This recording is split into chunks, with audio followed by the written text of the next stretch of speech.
안녕하세요. 굿상담 클리닉 부원장 나현정입니다. 오늘은 상간녀의 심리적 특징, 왜 유부남에게 집착할까 알아보려고 합니다. 통상의 상간녀는 불륜을 처음부터 무겁게 시작하진 않습니다.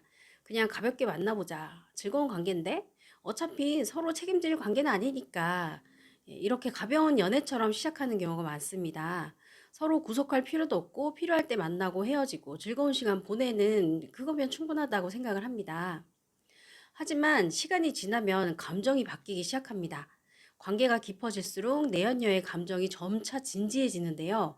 유부남과 보내는 시간이 늘어나면서 설렘, 열정, 만족감, 아주 특별한 관계라는 착각, 사랑받는다는 그런 깊은 감정들이 생기기 시작합니다. 그리고 어느 순간 그 사람을 사랑한다고 느끼기 시작하는 거죠. 그래서 유부남을 더 만족시키기 위해서 그 상간녀의 시간, 노력, 에너지, 때로는 돈까지 아끼지 않는 모습을 보입니다. 하지만 불륜 관계는 늘 한계가 있죠. 사회적으로 허용받는 관계가 아니기 때문이죠.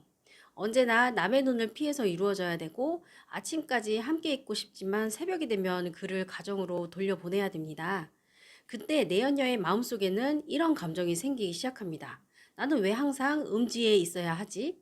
나는 왜 숨겨진 존재일까? 우리는 왜 떳떳하게 사랑하지 못할까? 예, 이런 질문을 할 때 유부남은 이렇게 대답을 합니다. 나는 가족이 있는 사람이야. 우리 적당히 즐기는 관계로 만족하기로 했잖아. 그러면 내연녀는 이렇게 대답합니다. 그래, 나도 알아. 부담 안 줄게. 라고 말은 하지만 속으로는 언젠가는 이혼하고 내게 오지 않을까? 평생 헤어지지 않으면 되지. 이런 희망과 착각을 품기 시작합니다. 이렇게 상간녀의 집착 심리가 생겨나면 그 상간녀의 정서적 문제도 드러나기 시작하는데요. 그 현실적인 판단보다는 상상이나 망상, 집착적인 생각이 커질 수 있습니다. 그는 아내보다 나를 훨씬 더 사랑해. 그렇기 때문에 언젠간 올 거야. 라는 비현실적인 생각에 사로잡히는 거죠.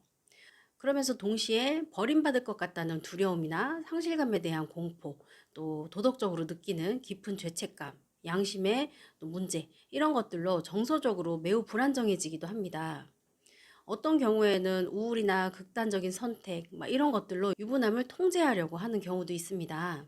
물론 정말 우울해서 정말 자살 시도를 하는 경우도 있고요. 이렇게 관계가 막다른 골목에 이르면 더 이상 숨겨진 관계로 만족을 못하게 되면 내연녀의 행동은 좀 외향적으로 바뀌기 시작해요. 즉, 과격한 행동이 겉으로 드러나는 거죠. 예를 들면 유부남에게 더 자주 만나자고 억지를 부리거나 유부남의 집으로 찾아가거나 전화를 해요. 예, 직장으로 찾아오기도 하고 이런 아주 현실적인 액팅아웃, 이거 유부남 입장에서는 엄청난 부담이 되겠죠. 그래서 이게 유부남이 피하려고 하겠죠. 그러면은 이 상간녀가 이렇게 말합니다. 나 너의 아이를 가졌다. 네 아내한테 다 말하겠다. 이런 식으로 협박을 하기도 합니다. 네, 이때부터는 외도가 발각될 가능성도 덩달아 높아집니다. 이 시점부터 아내는 남편의 이상한 행동을 느끼기 시작해요. 수상한 전화가 오면 달려나가서 받는다든지 설명되지 않는 시간에 나갔다 온다든지 이상한 일정들이 생기는 걸 느끼죠. 즉 유부남이 그 상간녀 수습하러 가는 그런 것들을 우리 아내가 알아차린다는 거죠. 그래서 아내가 남편의 외도를 의심하거나 완전히 알게 되는 경우 참 많습니다. 그러면 그때부터는 새로운 갈등이 시작됩니다. 부부 갈등이 시작되는 것과 동시에 아내와 상간녀 간의 갈등이 따로 또 시작이 되죠.